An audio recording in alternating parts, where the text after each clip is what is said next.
Okay, settle in. Let me tell you a story. It's a little darker than sunshine at first, but trust me, it leads to the light. The air in the small coastal town of Seabrook always tasted of salt and secrets. But the secret that clung to the Oak Haven estate was particularly potent. It festered in the manicured gardens, whispered in the rustle of the ancient oaks, and dripped from the imposing grey stone walls like morning dew. Eleanor Vance, the mistress of Oakhaven, was a woman carved from ice and draped in designer silk. Her beauty was sharp, almost painful to look at. She moved with a queenly grace that bordered on disdain, and her emerald eyes held a perpetual flicker of discontent.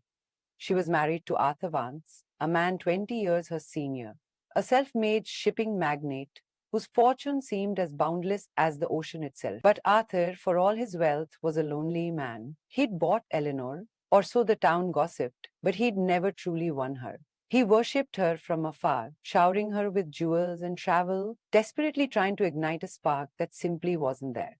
He saw only her surface, the flawless mask she presented to the world. He couldn't see the hollowness that gnawed at her, the gnawing emptiness that fueled her bitterness. That bitterness manifested most often in her treatment of Clara, her young housekeeper. Clara was a wisp of a girl, barely 20, with kind brown eyes and a shy smile. She was everything Eleanor wasn't: warm, genuine, and radiating a quiet joy. Clara had grown up in Seabrook, her father a fisherman who'd been lost at sea years ago.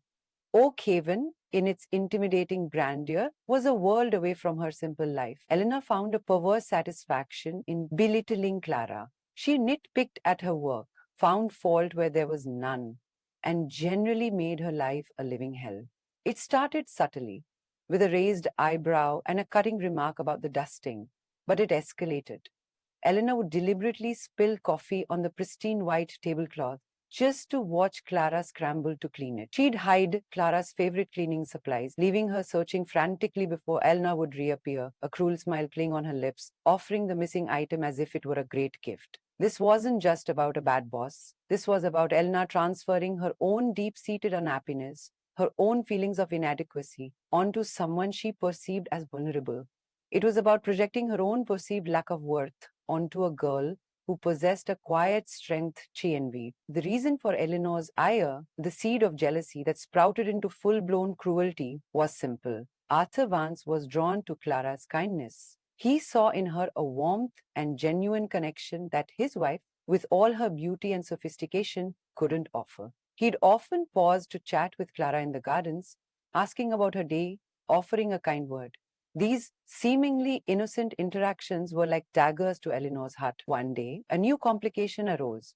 A charming, charismatic art dealer named Julian arrived in Seabrook, hoping to sell some pieces to the wealthy residents. He was handsome, with a ready smile and a way of looking at Eleanor that made her feel seen. He paid her compliments that weren't about her beauty, but about her intelligence, her taste, her potential.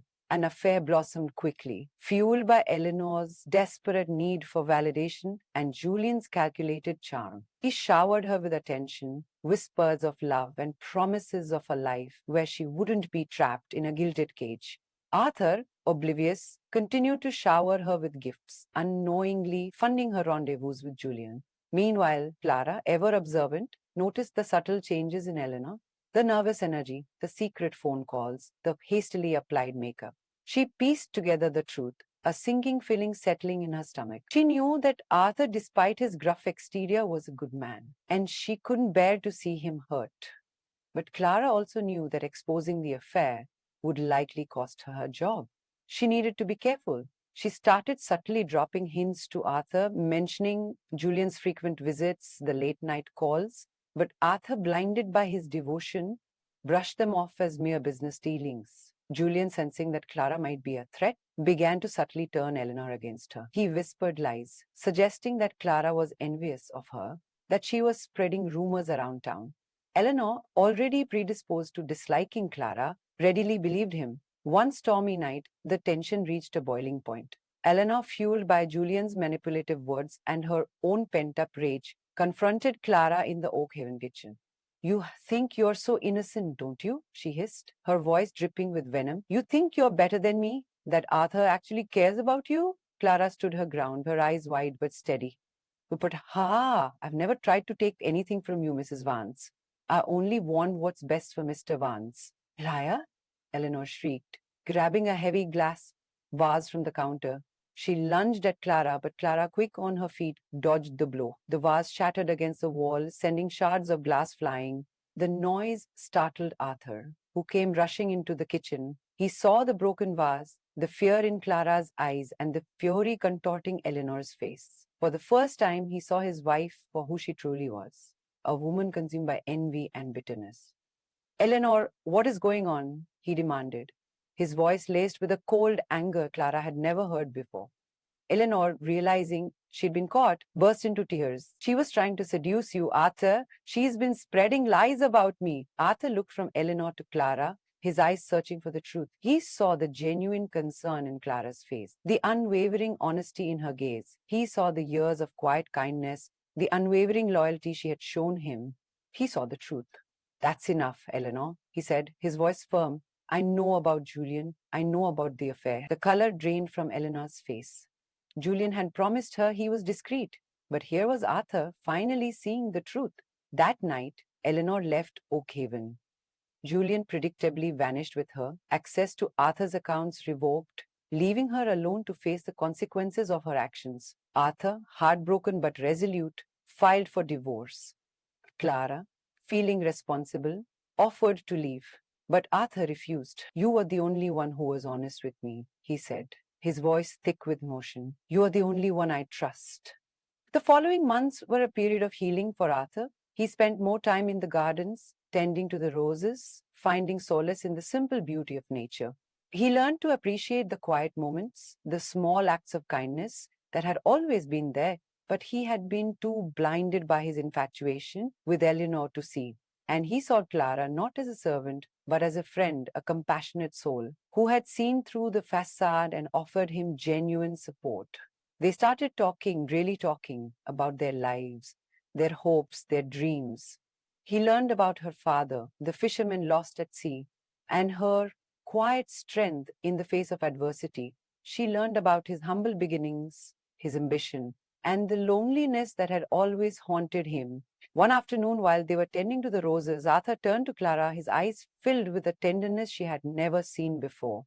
Clara, he said, his voice soft, you've brought so much light into my life, more than you know. He paused, took a deep breath, and continued. Would you consider staying, not as a housekeeper, but as a partner? Clara's eyes widened. She had never dared to dream of such a thing, but she had come to care deeply for Arthur, for his kindness, his vulnerability, his genuine desire to be a better man. Yes, Arthur, she whispered, tears welling up in her eyes. Yes, I would.